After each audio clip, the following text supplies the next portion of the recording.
TMC সরকার জিতে যাওয়ার অর্থ মুসলমান জিতে যাওয়া, আর মুসলমান জিতে যাওয়ার অর্থ হচ্ছে আপনার মা বোন ধর্ষিত হবে। ধর্মগ্রন্থ কোরআনে পরিষ্কার নির্দেশ দেওয়া আছে, বিধর্মী মানুষ খুন হবে এবং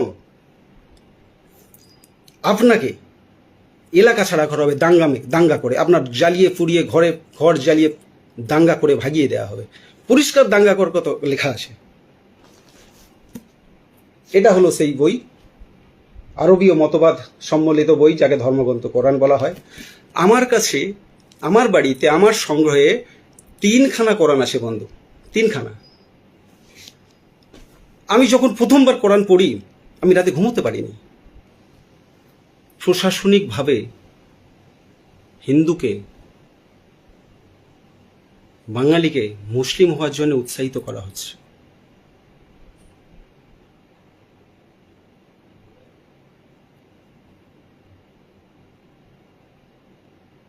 আসন্ন এই বিধানসভা নির্বাচনে প্রথম ফেজের নির্বাচন হয়ে গেছে। সেকেন্ড ফেজের নির্বাচনে এই দক্ষিণবঙ্গের সমস্ত বাঙালির কাছে আমার আবেদন, আপনাদের ভাষায় এই তথাকথিত চটিচাটা দলদাস একজন পুলিশের আবেদন, আপনারা এমনভাবে ভোট করুন, ভোট দিন, যাতে সরকারের পরিবর্তন হয়। হ্যাঁ, আমি একজন দলদাস চটিচাটা পুলিশ এই কথাটা বলছি, কারণ আমি দেখেছি কি দ্রুততার সাথে এই ডিপার্টমেন্টকে ইসলামীকরণ করা হচ্ছে, কিভাবে প্রশাসনিকভাবে বাঙালিকে মুসলমান হওয়ার জন্য উৎসাহিত করা হচ্ছে। এই ভোটে, এই সেকেন্ড ফেজের ভোটে দক্ষিণবঙ্গের মানুষ, সমস্ত বাঙালি যদি হিন্দু মনে করেন, সবাই মিলে টিএমসির এই সরকার পরিবর্তন করতে, অর্থাৎ টিএমসির বিপরীতে ভোট দিন। টিএমসি জিতে যাওয়ার অর্থ হচ্ছে মুসলমানের জিতে যাওয়া, হ্যাঁ, জেহাদি শক্তির জিতে যাওয়া। আর মুসলমান জিতে যাওয়ার অর্থ হচ্ছে আমাদের মঠ মন্দির ধ্বংস হওয়া, আমাদের দেবদেবীর মূর্তি ধ্বংস হওয়া।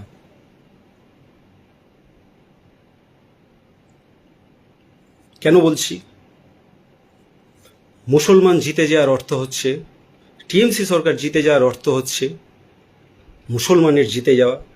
আর মুসলমানের জিতে যাওয়ার অর্থ হচ্ছে আমাদের মঠ মন্দির, দেবী দেবী ধ্বংস হওয়া, মূর্তি ধ্বংস হওয়া, মন্দির ধ্বংস হওয়া, এবং আমাদের মা বোনেদের ইজ্জত যাওয়া, রেপ। কারণ ইসলাম ধর্ম মতে, ওই আরবের মতবাদ মতে, যারা আরবের মতবাদ ফলো করে তাদেরকে মুসলমান বলে। আর এই ধর্মীয় মতবাদ অনুসারে এরা বিধর্মীদের ধর্ষণ করতে পারবে, বিধর্মী মহিলাদের ধর্ষণ করতে পারবে, রেপ করতে পারবে। ইভেন আপনাকে একটা মিথ্যে অজুহাত দিয়ে, ইসলাম অবমাননা হয়েছে এই অজুহাত দিয়ে আপনাকে এলাকা ছাড়া করতে পারবে, যেটাকে, এবং যেখানে পাবে সেখানে হত্যা করবে, এরকম একটা নির্দেশ দেওয়া আছে, যেটাকে আমরা দাঙ্গা বলে থাকি। আমরা রোজার সময়, ঈদের সময় ঈদ মোবারক, রোজা মোবারক বলি, রোজা 1 মাস পরে রোজা। আপনি কি জানেন বন্ধু, এই রোজার মাসের পরে বিধর্মীদের উপর ঝাঁপিয়ে পড়ার কথা বলা আছে? জানেন না? আপনি কি জানেন বন্ধু, আমাদের সঙ্গে একটা মুসলিম, অ্যাজ এ মুসলমান, বিধর্মী কারোর সঙ্গে কারোকে বন্ধুত্ব করতে পারে না, কাউকে বন্ধু হিসাবে গ্রহণ করতে পারে না। তাহলে করছে কেন? কারণ এখানে হচ্ছে এইটা হচ্ছে যে এই ধোঁকাবাজের আশ্রয়। এই আয়াতটাকে বলছে 3 নম্বর সূরার 28 নম্বর আয়াত। হ্যাঁ, এটাই সেই আয়াত যেটা ষড়যন্ত্রমূলক আয়াত, মেন আয়াত, ষড়যন্ত্রমূলক নির্দেশ, যে যখন সংখ্যায় কম আসো তখন তুমি তোমার মতো থাকো, মিলেমিশে থাকো, আর সংখ্যা বেড়ে গেলেই তুমি ইসলাম মতে চলো। তাই এই দলদাস পুলিশ, হ্যাঁ আমি আবারও বলছি, এই দলদাস পুলিশ সমগ্র বাংলার হিন্দুর কাছে আবেদন করছে, এই ভোটে এই সরকারকে অবশ্যই পরিবর্তন করুন এবং সেরকম সরকার আনুন যারা আমাদের ধর্ম রক্ষার কথা বলে, যারা হিন্দুকে বাঁচানোর কথা বলে।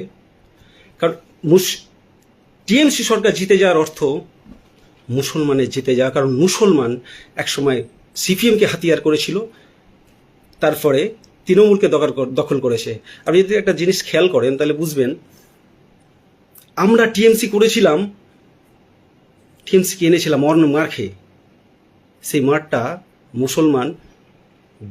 মুসলমান অত্যাচার করত সিপিএমের ঝান্ডা ধরে, সিপিএমের ঝান্ডা ধরে সিপিএমের হয়ে মারপিটটা করতে মুসলমানই।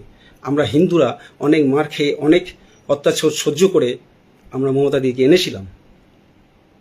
কিন্তু দেখুন কিভাবে সবাই আবার এই শাসকের আন্ডারে চলে এলো। This is the policy. এই পলিসি বুঝতে হলে আপনাকে ধর্মগ্রন্থ কোরআন পড়তে হবে। এরা শাসকের ছায়ায়, ছত্র ছায়ায় থাকবে আর এদিকে জনসংখ্যা বাড়াবে, এবং যখন জনসংখ্যা বাড়াবে তখন আর কোনো রাজনীতির এরা তোয়াক্কা করবে না। আমি আবারও বলছি, মুসলমান জিতে যাওয়ার অর্থ, টিএমসি সরকার জিতে যাওয়ার অর্থ মুসলমান জিতে যাওয়া, আর মুসলমান জিতে যাওয়ার অর্থ হচ্ছে আপনার মা বোন ধর্ষিত হবে। ধর্মগ্রন্থ কোরআনে পরিষ্কার নির্দেশ দেওয়া আছে, বিধর্মী মানুষ খুন হবে, এবং আপনাকে এলাকা ছাড়া করা হবে দাঙ্গা করে, আপনার জ্বালিয়ে পুড়িয়ে ঘর জ্বালিয়ে দাঙ্গা করে ভাগিয়ে দেওয়া হবে। পরিষ্কার দাঙ্গা করার কথা লেখা আছে। এটা হলো সেই বই, আরবীয় মতবাদ সম্মিলিত বই, যাকে ধর্মগ্রন্থ কোরআন বলা হয়। আমার কাছে, আমার বাড়িতে, আমার সংগ্রহে 3খানা কোরআন আছে বন্ধু, 3খানা। আমি যখন প্রথমবার কোরআন পড়ি আমি রাতে ঘুমোতে পারিনি। আমার কাদের সঙ্গে মিশছি, মানে আমরা একে ভাই বন্ধু বলছি। কুসুম আমাদের যে ছোটবেলায় খাওয়ানো হয়েছে, একই বিনতে দুটো কুসুম ভাই করছি। আমি যে জাহাঙ্গীর, শাহজাহান, আনিসুরের সঙ্গে একসঙ্গে ক্লাস 5 থেকে পড়লাম, একই ঠোঙায় মুড়ি খেলাম, অথচ তারা সেই সময় আমাদের সরস্বতী পূজায় অংশগ্রহণও করলো। অথচ ও ধর্মের নামে 10টা বাচ্চা নিল, আমি আপনি 1টা 2টো বাচ্চা নিলাম।